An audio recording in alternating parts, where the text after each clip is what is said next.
Grabe oh, nakikipaghabulan talaga kami. Itsa kong itsa. Kanina, pinasecure ko na. Hindi kinaya.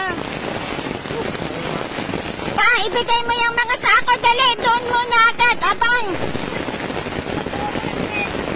Pa, dito na ang sako.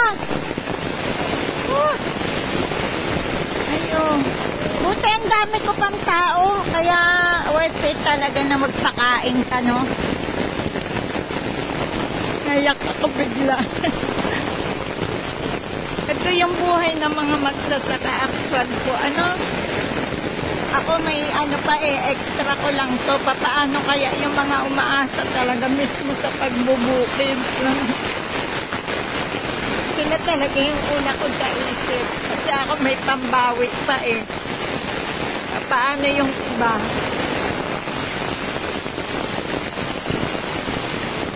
Bigla talaga yung lakas ng ulan. Grabe. Hindi mo akalain na ganon. Yung volume ng tubig. Parang ano,